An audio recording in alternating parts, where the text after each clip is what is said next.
Oh, we're going. Okay, great. I have a really important question that I need to ask you. Do I need like makeup or hair? You didn't do that already? One word, first thing that comes to mind to describe IBC, what would the one word be? Ooh, I need to think about this. One word to describe IBC. Quick, first thing. Blue. Blue, okay. Youth. Youth at IBC. People. Yeah, people. Welcoming? Welcoming, all right, that's good. I thought you always were coming camera ready. That was the agreement. TV. I see, monkey. Oh, hey. You never know what's gonna happen with live television. You know, I think he's trying to get out of this. I think he's like used his daughter as a distraction to like sneak away from this, but I'm not gonna let it fly. Jesus is standing right here, hanging out with us, having a cup of coffee, and you could ask him one question. What question would you want to ask? How do I become more like you? It's a good question.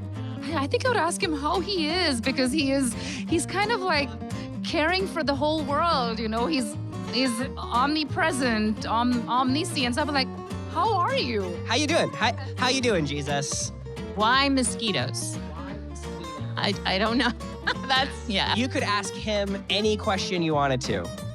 What question would you want to ask? Oh my goodness, I don't know. Hey, there's my son. Hey, Dylan, how's it going? Some sort of game. I'll be on TV. How did you do it? How'd you do it? I couldn't do it. That took a lot of will. There we go.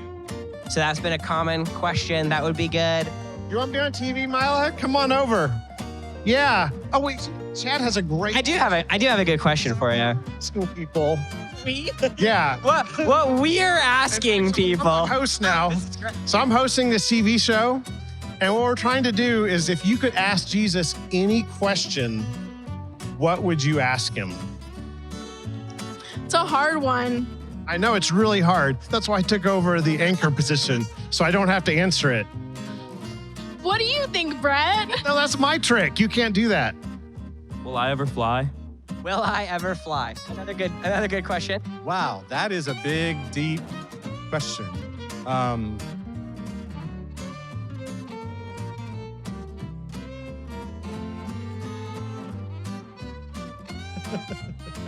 Why God sent him to earth? Why he didn't just like leave us as sinners?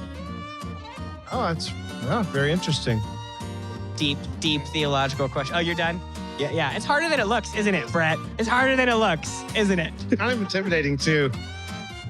So sometimes asking questions can be really hard, right, Brett?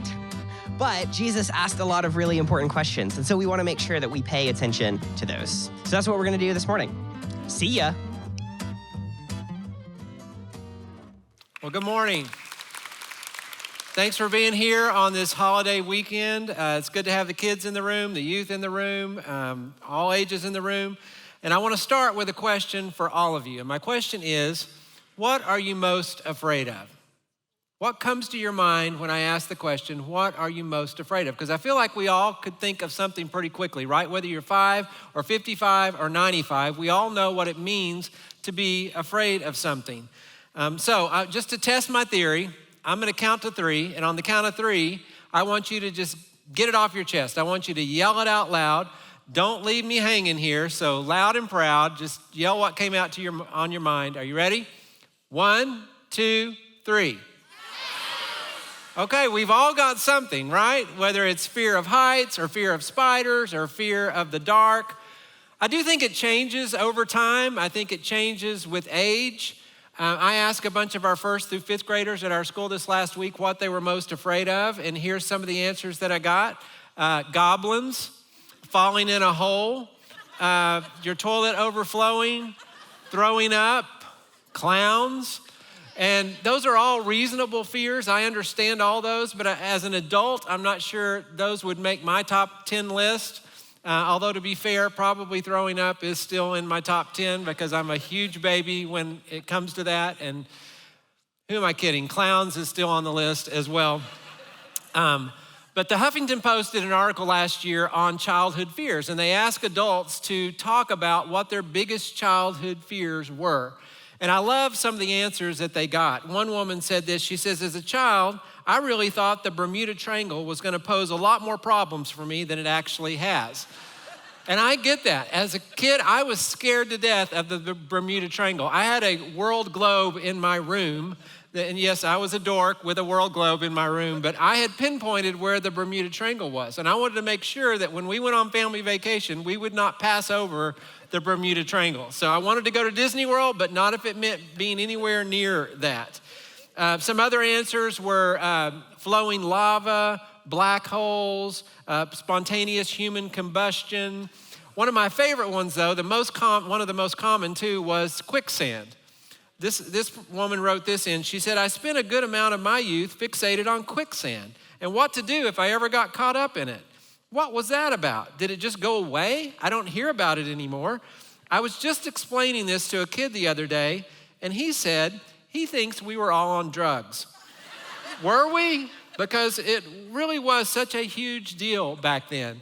And she was right, it was. And all those fears were part of my childhood. But then you shift into adulthood and we still have fears, they just change, right? Most studies today still say the number one fear for adults is public speaking, which is not helpful to me in this moment right now. And number two fear is death. So death actually is behind public speaking. Jerry Seinfeld says it this way: if you show up at a funeral, look around at the crowd, because given the choice, most of them would rather be in the casket than performing the eulogy. But we all know what fear feels like, right? The physiological response that we have to fear, where we can't catch our breath, our heart starts racing, we're sweating, there's chills, there's trembling. It's a terrible feeling. One of my biggest fears, I think, is just the fear of losing control. And just a couple weeks ago, I experienced a lot of those physical reactions when my son, who was flying back from San Jose, California, texted me. I was going to be picking him up at the airport here in Dallas, and he texted me 30 minutes into his flight, and he said, hey, Dad, we're going to be a lot later than I thought. We're making an emergency landing in San Francisco because we're having some engine failure. And immediately, all those reactions start coming up in me. I'm going into scramble mode. I'm on my phone looking like on the app, where is the plane? Has it landed safely? 45 minutes later, my app is still saying in flight. And I was thinking, how can this be? These two airports are 30 miles apart. This is I could be there in my car by now. Where is the plane? Well, it turns out it was out over the ocean doing figure eights, trying to get rid of some fuel because they had too much fuel to land the plane. But I have a terrible fear of losing control. Another biggie for me is being trapped, feeling like I'm trapped in something. And you couple that with loss of control, and it's almost unbearable for me. That's why 2 weeks ago today, when that Titan submersible vessel went missing, I could hardly catch my breath. For those 3 days as we waited to learn the fate of those 5 men, what a horrific tragedy. And now the investigation has begun and experts are on the scene and they're trying to get some answers to some questions, aren't they? How did this happen? Could this have been prevented? And we know that there's some answers they're never gonna get because the people who could answer the questions are no longer here. But if you could ask them some questions, I think one of my top questions would be, what were you so afraid of in that moment? What were you afraid of? Other questions I might want to know is, what was it about your personality, your wiring, that would cause you to go on an adventure like that is just so dangerous? Or what was, if you knew that there was trouble coming, what was on your mind in that moment? Or who was on your mind in that moment? What role did your faith play in handling that moment? What resources did you rely on? So many questions. But I think what were you most afraid of would be near the top of it. I can tell you what question would not be anywhere on my list. A question that I would never even think to ask those 5 men, and it's this one. Why were you so afraid? I think that question doesn't even need to be asked, right? I think we would all understand why you were so afraid. You're under the ocean. This is a life and death situation. You're trapped. You have no control. Who wouldn't be afraid in that type of situation? I don't think that question even sounds like it would be helpful in any way. And yet, as we continue in our series looking at questions that Jesus asked of people, it's exactly the question that Jesus asked of some men who found themselves in a very similar situation. They were out in the sea, they were trapped, they had no control. It was a life and death situation. And we're gonna look at that story in just a minute, but before we get there, I just want to talk about for a second Jesus' questions, because he asked a lot of questions. We're in a series where we're looking at 6 questions, I think, that Jesus asked. But if you go through the Gospels, he actually asked over 100 questions. And his questions were always intentional, always with purpose. He was never just spitballing questions to try to make conversation. He was asking questions for a reason. You know, I spent 5 years in graduate school training to be a psychologist. And when I went to that school, when I went into that program, I thought the main thing I was going to be learning was that they were just going to be handing me kind of a manual on how to do life in a healthy way. And I was going to learn that and then put me in a room with some people and I could teach them that and impart my wisdom. But that really wasn't the focus of the program. For those 5 years, kind of 2 main focuses we zeroed in on were first, how to listen well, and secondly, how to ask really good questions. How to listen well, because people who show up in crisis oftentimes just need to be heard. There's so much healing that can happen in feeling like somebody hears what's going on in your life. And then how to ask really good questions, because if you can ask the right questions, you can get people to kind of come to an understanding of what their next step ought to be on their own. Oftentimes, we find truth on the other side of a really good question, and Jesus was the master of good questions. Jesus was so intentional with his questions. So let's look at the story today and try to see what Jesus was getting at with the question that he asked. Now, the challenge to this story we're looking at is the story is Jesus calming the storm out on the Sea of Galilee. And the challenge is many of us are familiar with this story. If you grew up in church, you probably know this story backwards and forwards. In Sunday school, you have memories of it. If you're my age, it has to do with flannel boards and film strip projectors. But the visuals I remember of Jesus in this story are him and his friends are in a boat, and it's clean and it's dry and there's plenty of room. Jesus has room to take a nap. The storm is off in the distance or it's really high. And we lose sight of the actual situation, the risk and the peril that would have been involved in this. It would have been palpable if you were one of these guys on the boat that day. It's why I mentioned the story of the Titan, because I think in many ways the emotions and the fear and the desperation felt by all of us as we kind of went through that 2 weeks ago parallels this story that we're looking at today. We're going to be in Mark chapter 4. So if you have your Bible or your device, you can turn there. We're going to begin in verse 35. But Jesus has just finished what many commentators call the very long day, the very busy day. He's been busy healing and ministering and teaching, and he's exhausted. And so he just needs a little rest and relaxation to get it in the boat with his friends and kind of sail away. And it says this, that day when evening came, he said to his disciples, let's go over to the other side, meaning the other side of the Sea of Galilee. Leaving the crowd behind, they took him along just as he was in the boat. There were also other boats with him, and a furious squall came up, and the waves broke over the boat so that it was nearly swamped. In other words, the waves were coming in faster than they could bail the water out. Now, Kathy and I had the opportunity to go to the Sea of Galilee last October. It was my 60th birthday deal. We went on a Mediterranean cruise, and part of that was going to Israel and going out on the Sea of Galilee. And it was probably one of the most moving things I've ever done in my life. To be out on that sea where Jesus called Peter and Andrew to give up their livelihood and become fishers of men, to be out on that sea where Jesus walked on the water. The shoreline of that sea is where he taught the famous sermon, the Sermon on the Mount. And to our story today, it's where he calms the storm. And so just being out on it caused me to be pretty emotional. And it wasn't helping that the captain of the ship was playing Carrie Job's, the blessing over the speakers. And so, and your children and their children, and it's just, I was a weepy mess.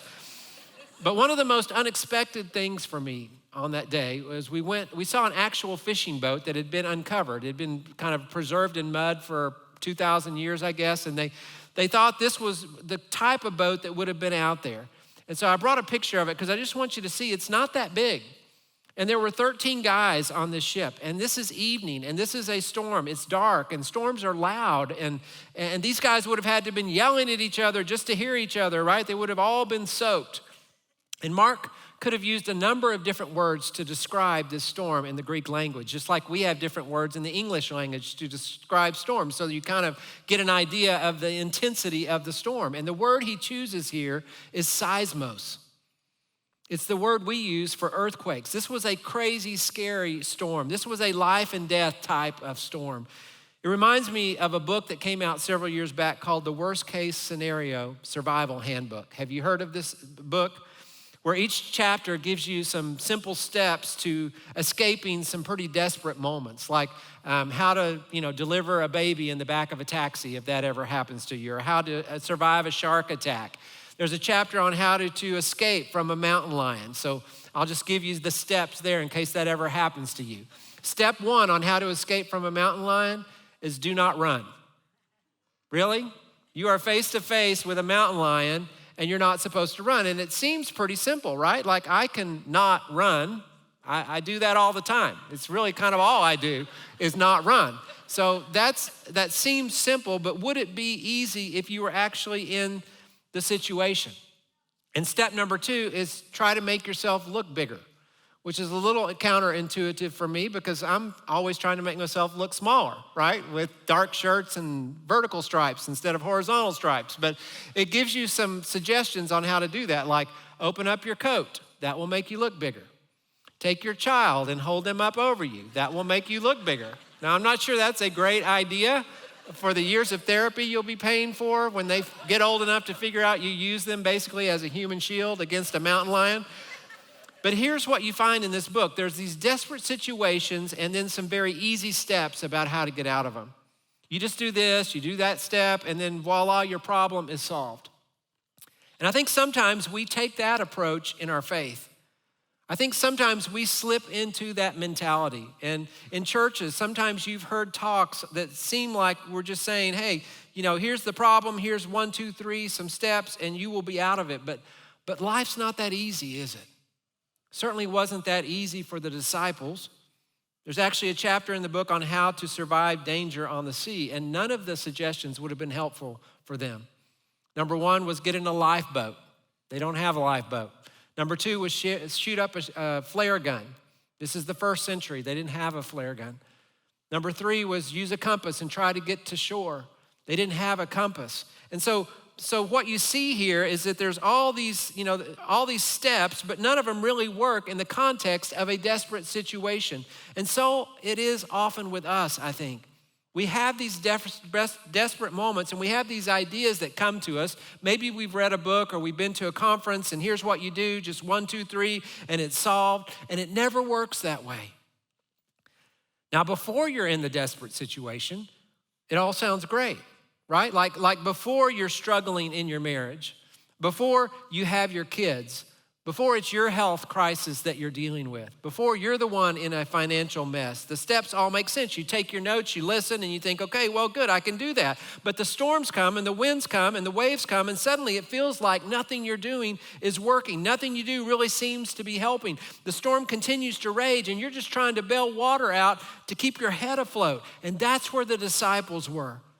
They didn't know what to do.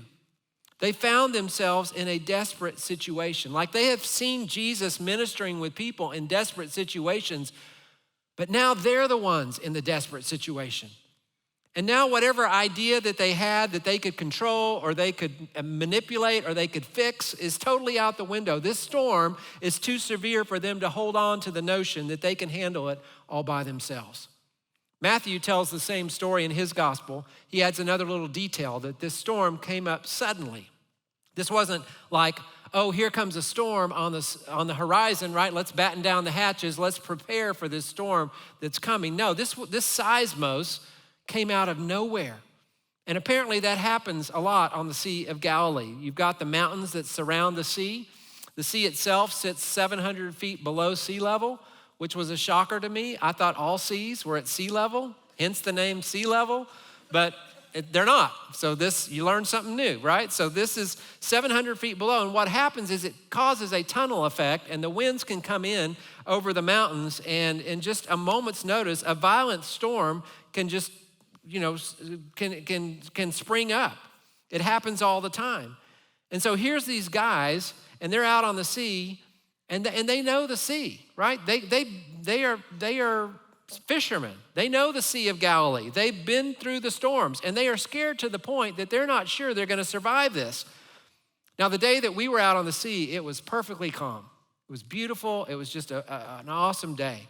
But there was one day back on our cruise ship on the Mediterranean where a storm swept in, and it got pretty rough. I brought a picture of it. I realized I should have brought a video because you can't really tell from that, but that ship was rocking, and it's a big ship, like 5,000 people on this ship. And so to the point that Kathy was kind of panicking. We were going down the hallway to our stateroom, and some housekeeping people came by, and she stopped them, and she said, "Do y'all think this ship is going to tip over and sink?"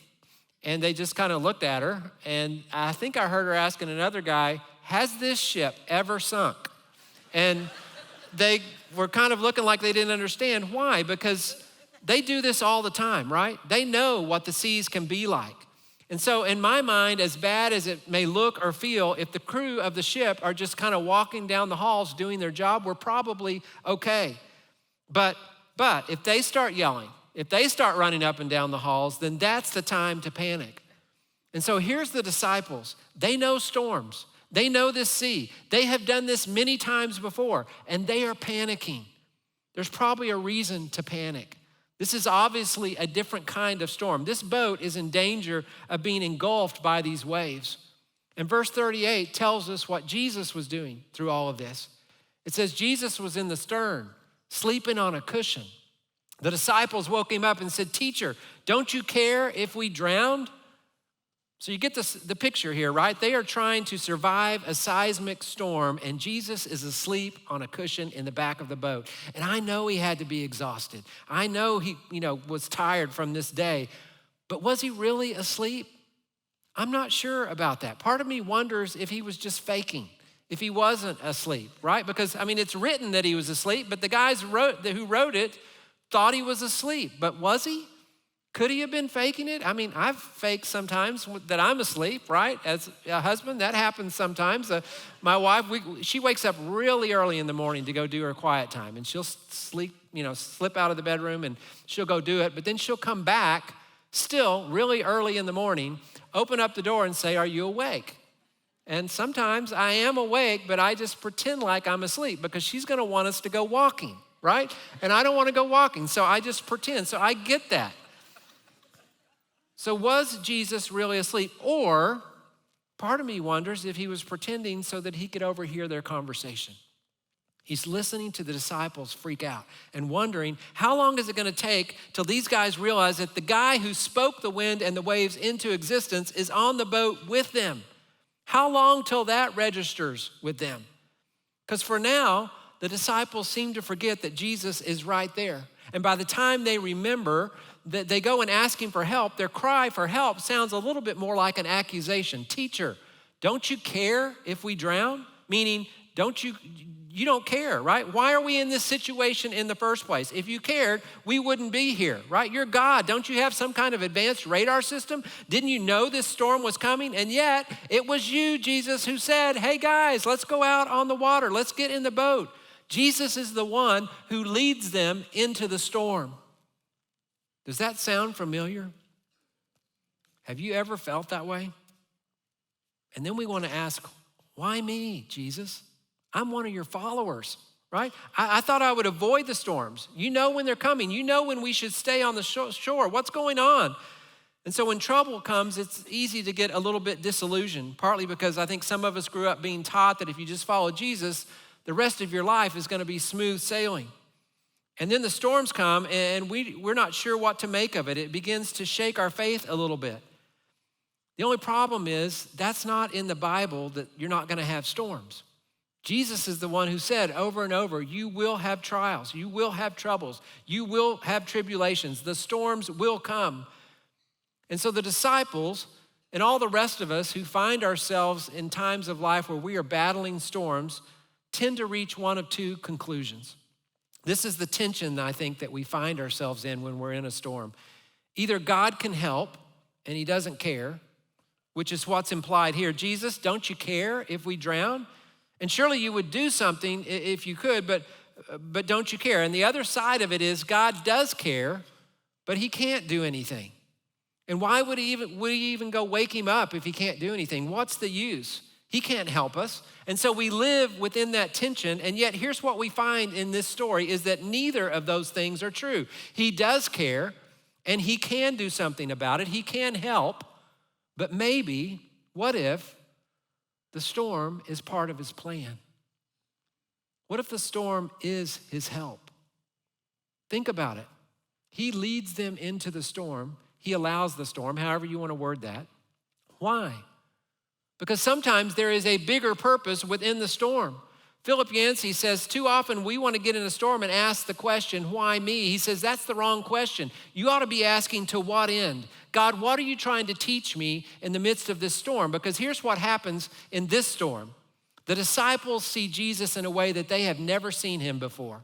They experience his presence and they get a front row seat to his power, and it changes who they are from that point forward. It changes the faith they have. They start off by saying, teacher, can't you save us? But not moving forward. They won't call him teacher anymore. They now call him Lord. Because in the storm, they receive some gifts. They receive some insights that they could not have gotten if they'd have stayed on the shore. Verse 39 says this, he got up, meaning Jesus got up, and he rebuked the wind and said to the waves, quiet, be still. And then the wind died down and it was completely calm. And he said to his disciples, why are you so afraid? Why are you so afraid? And there's the question for this morning. Why are you so afraid? Jesus, isn't it obvious why we're afraid? Look around. Look at our situation. We're drowning here, Jesus. And then to add insult to injury, he asked another question. Do you still have no faith? In other words, where is your faith in this? And so they get to see who Jesus is. They experience his great power. And then it causes them to ask a question of each other. It says they were terrified and they ask each other, who is this? Even the wind and the waves obey him. Who is this man? This is where Jesus' question has led them to a truth that they needed to grab hold of. This is why it was such a great question, because it caused them to ask the question that Jesus wanted them to ask. And I think it's the same question he often wants us to ask when we find ourselves in the midst of a storm, that we would be growing in an awareness of who he is and the power that he holds. See, he is way more powerful than any storm. When Jesus asked that question, why are you afraid? The word for fear there that's used is the Greek word timeo. It means timid. It's like him asking, why are you so timid? But then after they see Jesus' power on display, calming the storm, it says they were very afraid or terrified, as this version says. And a different word is used there. The word used there is phobos. It's where we get our word phobia from. It's this all-consuming fear, this awe. Because what they were coming to realize is that Jesus is way more powerful, more fearsome, more awe-provoking than any storm. See, storms have a tendency to kind of consume us, don't they? They overwhelm our thoughts and our emotions. But here, Jesus is teaching them that there is something more consuming, more overwhelming than life's storms.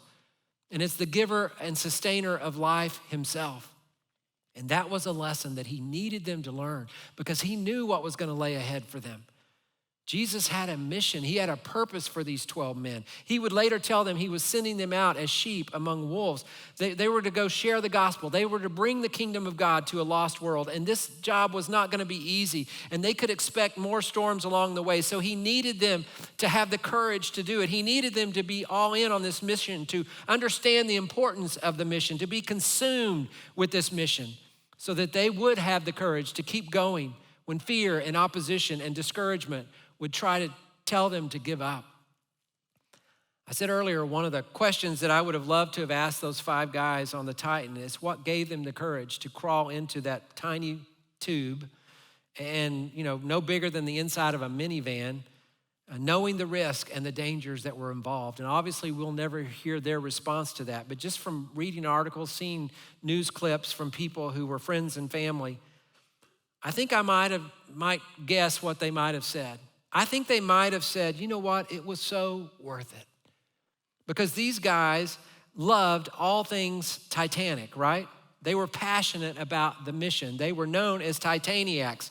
And when you're consumed by and you're captivated with a mission, you will find the strength to overcome obstacles of fear and doubt in order to fulfill that mission. These guys ended up dying doing the thing that they loved.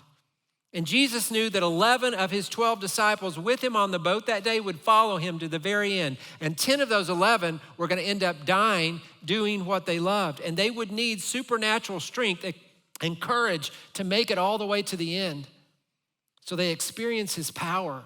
They experience his presence. And suddenly the storm is no longer what is center stage for these guys. Jesus becomes center stage, and it changes their faith. It changes who they are. It forever marks them for their mission. So yes, it can be difficult for us to trust God when it feels like he's sleeping through our storms. And yet, could we consider the possibility that maybe it is a grace disguised? Maybe the storm is part of his plan. Maybe this is his help, because there's something more important than God keeping you from all storms, and that is God teaching you his faithfulness in the midst of the storm. See, they begin to understand that his presence is more powerful than their problems, and from this point forward, they become solely focused on all things Jesus. They become Jesus maniacs so that they can endure future storms and not give up. They will stay on mission. They will finish their race. See, God may send you into storms because storms are his laboratory in which he can teach you about himself. Think about it. Everybody wants to see a miracle in their life, right? But nobody wants to be in a position that they need a miracle. But until God puts you in a place where you need the miracle, where you need his sustaining power, you're never going to get to experience it. So as we close this morning, I think one of the problems with this story is the way it's usually taught, preached, the way I've heard it, the way I've just taught it, is it's taught like a metaphor, right? Here's a storm. We all have storms. Jesus was asleep in the storm. Sometimes it feels like Jesus is asleep in your storm, and it just turns into a giant metaphor, which is okay. Jesus used metaphors. He used stories to convey things, even the metaphor of a storm with the wise and foolish builder.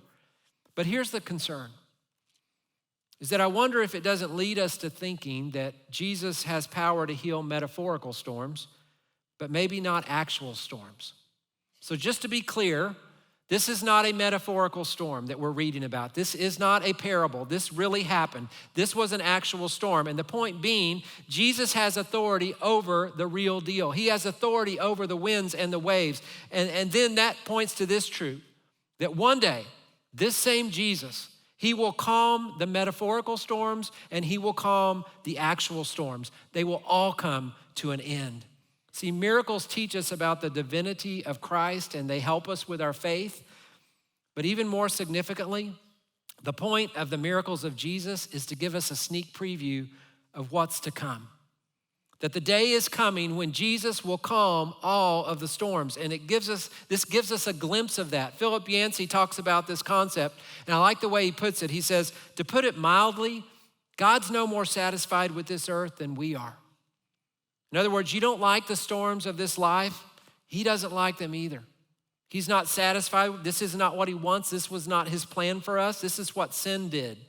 But the day is coming when God intends to do something about it. Philip Yancey says, Jesus' miracle offers a hint of what God intends to do about it. And so here we have Jesus give us this glimpse of what he's going to do about it, that he will ultimately calm every storm. He is going to set all things right. Revelation 21 says he will wipe away our tears. There will be no more sadness, no more crying, no more death, no more pain, because the old ways will be gone. And so I don't know what you've walked in here with this morning, what storm you may find yourself in the middle of. But Jesus asked the question, why are you so afraid? And it's not meant as an accusation. It's not meant as condemnation. It's a reminder of his love and his faithfulness and his power, that he's Lord and that he still sits on the throne. And that he is the Lord over this world, and he is the Lord over your life, and he is the Lord over every storm. And sometimes he will look at the storm and he will say, peace, be still. And the storm calms. And if you're in the midst of a storm right now, I pray that that's what happens for you. But there are times where he will continue to allow the storm, but he will look at you and he will say, peace, be still. And know that one day this is all coming to an end. This will not last forever. So hold on. Hold on until that day gets here. He promises to be with you in the midst of the storm. You're not alone. He's near to the brokenhearted. He is close to the crushed in spirit. Scripture says you've not been abandoned. He will never leave you or forsake you. And so he invites you this morning to come to him, to trust him, to find real peace and rest in him. As Peter writes, he asks that you cast all of your fears, all of your anxieties on him, and know that he cares for you.